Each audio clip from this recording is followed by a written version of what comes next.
most people wrote in for. Lots of people asked this, but I'm going to go with M. Ruddle. What was it like to not only meet the great James Brown, but actually have a dance-off with him? That's got to be one of the special memories. Man, I'll never forget it. You know, that's one of the things that I really, really thankful for pro wrestling, because it gave me opportunity to have that interaction, not just talk to him, not just shake his hand, but to entertain with him, you know, to work with James Brown in the ring. You know how many people can say, hey, I worked with James Brown in the ring. Matter of fact, I got his capes. I got the capes. He gave me 2 capes that he had his guy to make, because when they asked that he was coming, I said, make sure to tell him I need 2 capes. I want him to cape me. I wanted to put the cape on my back. So tell him, so he brought 2 of them. He said, hey, Ernest, when he got there, they told me come around to his, he was in his little private room. I went in there with a bodyguard and a couple other people. And he said, here, I brought a red one and a gold one. Which one do you want? And I said, let's try the gold and yellow one. So when we went in the ring, and we didn't know how they were going to react. Nobody knew how they were going to react. It was a crowd, you know, in San Francisco. Nobody knew how they were going to react to James Brown. But when James Brown came to the ring and that crowd went crazy and we did our things in the ring, this when I knew it was great. But when I walked out of the ring, walking back towards my locker room, coming towards me was Sting. And Sting looked at me. He was like, Ernest, if you know Sting attitude is kind of real laid back. He said, Ernest, that was good. That's probably the best thing we're going to have on this pay-per-view. Like that, then I said, thank you. Then when I walked by, I looked to see if he was looking and smiling at me. I thought he was ribbing me. I was like, is he for real?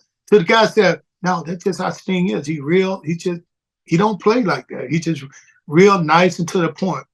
So, I mean, it was something, man, that still live on, man. Every time people talk about it all the time today. So, what's your favorite James Brown song? I'm Black and I'm Proud. Say it loud. I've got to say, It's a Man's World. I love that. But I love the live version too, where it goes like 11 minutes. Oh, it's great. And then he folds up on himself like 4 times, and then he gets back. Oh yeah, brilliant. 4 times, get back up. It's so pro wrestling. You know, it's like they fold up. He looked like he just can't take it no more. They walk him off. Come on, they finally got him. Let's go. He still want to sing more. It's almost like the movie The Wrestler. Think about the end of the movie The Wrestler. Mickey Rourke was not supposed to be in the ring. He was a wrestler that was done. He was a wrestler that loved his business so much that he was willing to give the crowd more and more and more, even if it's killed him. James Brown did the same thing when he dropped to his knees and he got so emotional. His friend come out to put the cape on him and said, okay, it's over. And as he tried to take him out, the crowd still cheering. He can't do no more. His hair all over his head. He's sweaty. He just put on a great show. As soon as you think he's about to leave, he come back and give you more. And now his friends start coming back, patting him on his back. Come on, James. James, you can't give him no more now. You're going to die here on this stage. You know, it's the same ending. It told the same story. I'm going to give a couple of James Brown videos for people to search out. What James Brown Tammy Show, TAMI, 1964, which is an amazing video of him, which is almost like his coming out party to like all of America in the sense. And then he blew Rolling Stones out, who were the headliners that day. And another one is a video where I can't remember the other guy's name, but one of the 2 guys he collaborates with live on stage is B.B. King, and that's amazing as well. I might even ask one more thing about James Brown, apart from the fact that his booking fee, I believe, was $25,000. Why did WCW not promote James Brown beforehand? Because you were talking about, I'm going to get James Brown out here one day and we're going to dance in the ring. And I mean, they didn't promote it because at that time, they didn't know how it was going to be accepted. You know, they didn't promote it at all because they didn't know this is not think about it. This is not a James Brown fan base. this is a pro wrestling which is not, equal to what James Brown's all about. Nobody knew that this was going to turn out like it turned out. But this was the best thing on the pay-per-view. People tell me right now, that's something that can never be done again. WCW is not around. The Cow Palace, I don't think it's around. James Brown's not around. But the cakes in the video show the whole crowd just having a great time. And they was into the full time. From the dance off to everything, the crowd was busy and loud. A wrestling crowd being entertained, not by wrestler, but two entertainer. James Brown and the Cat.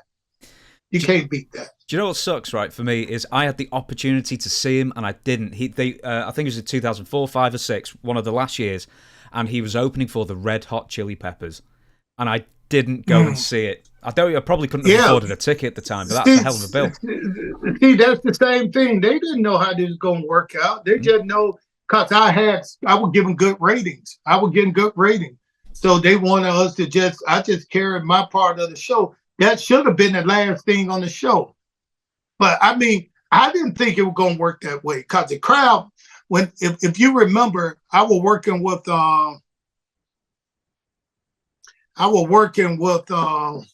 what was his name at that time? Played the piano keyboard. Oh, the Maestro. The Maestro. Yeah, I was working with Eagles, the Maestro. Yeah. But he was the Maestro then. Mm-hmm.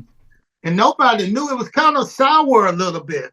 I kept lying, saying James Brown gonna come. People were like, oh, he's lying again. Then I even brought out a fake James Brown before that. He pulled his wig off and said, this is not James Brown. The crowd didn't know what was going on, but the build-up I was pulling, and what I was doing, I was thinking for the crowd.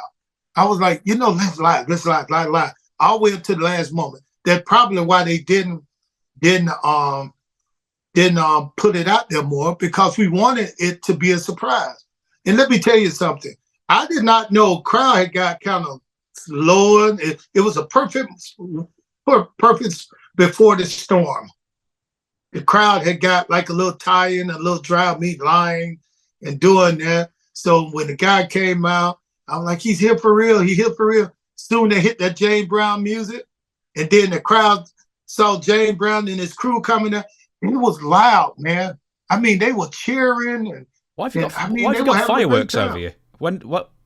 Some fireworks. Not fireworks. Not fireworks. No, not in the fireworks. But I'm just saying, the crowd went crazy.